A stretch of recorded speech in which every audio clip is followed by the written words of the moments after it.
में गंगा और हाथों में तिरंगा है। वो देश जो कभी सत्यम शिवम सुंदरम, कभी वंदे मातरम और कभी पंजाब सिंध गुजरात मराठा है। मैं उस देश की नागरिक हूँ जो हर ठुकराए हुए की शरण स्थली बन जाता है और 7 समुंदर पार परदेशियों को भी अपना भाई और बहन कहकर बुलाता है। ये प्रेम की पूज्य भूमि भारतवर्ष कहलाता है, भारतवर्ष कहलाता है। आदरणीय मुख्य महोदय, अतिथिगण, यहाँ पर उपस्थित सभाजन और मेरे साथियों, मैं दीक्षा भगत 10वीं कक्षा की छात्रा आपके सामने स्वतंत्रता दिवस पर कुछ चंद बातें कहना चाहती हूँ। मुझे उम्मीद है कि आप सब ध्यानपूर्वक सुनेंगे। सबसे पहले मैं नमन करना चाहती हूँ उन शहीदों को जिन्होंने हमें आज़ादी दिलाई है और आप सभी को मेरी तरफ से स्वतंत्रता दिवस की हार्दिक शुभकामना। स्वतंत्रता संग्राम तब से शुरू हुआ जब मंगल पांडे नामक क्रांतिकारी को अंग्रेज शासन ने गोली मारी थी।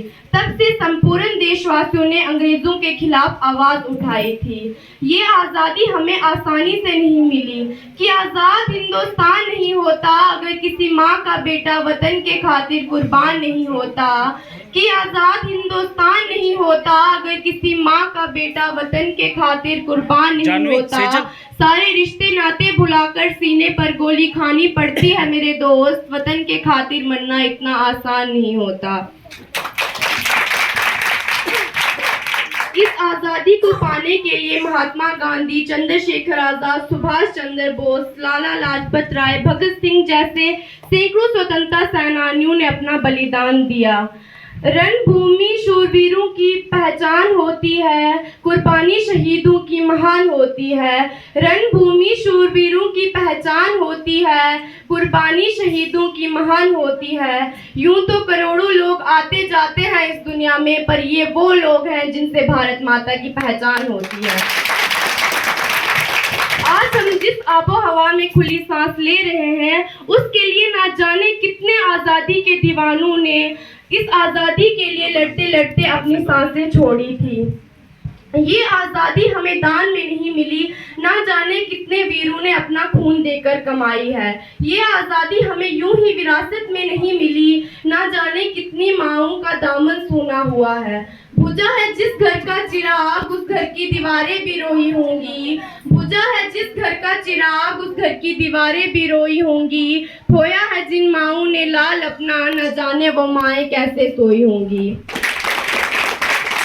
आज़ादी का वो दौर था जब लोगों की ज़रूरत कपड़ा रोटी मकान नहीं बल्कि आज़ाद हिंदुस्तान में सांस लेना था। चंद्रशेखर आज़ाद जिनका ये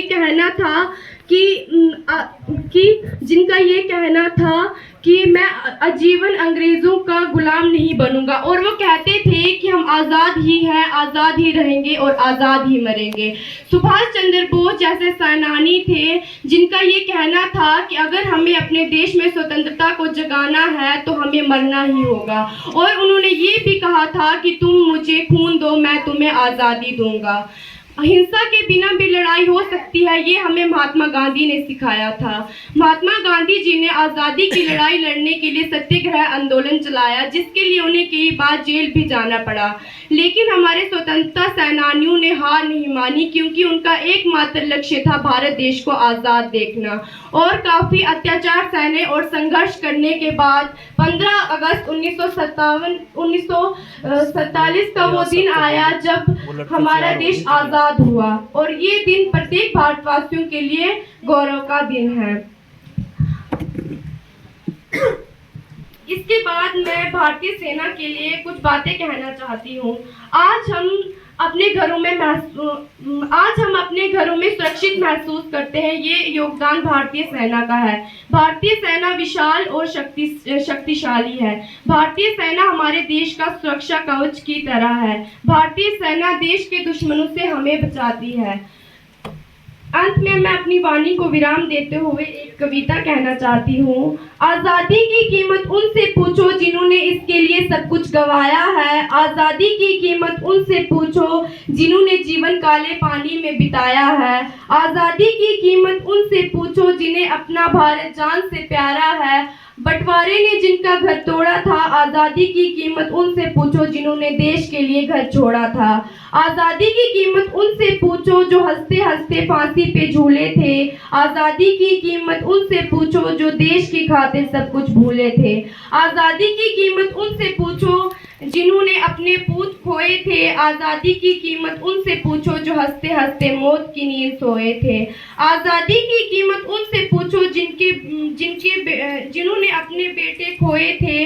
आज़ादी की कीमत उनसे पूछो जिन्होंने बेटे की मौत पर भी जय हिंद का नारा लगाया था। आज़ादी की कीमत उनसे पूछो जिन्होंने पहली बार तिरंगा लहराया था। हमने क्या किया इसके लिए, बस पुरखों से विरासत में पाई है। आज़ादी की कीमत उनसे पूछो जिन्होंने इसकी कीमत चुकाई है। धन्यवाद।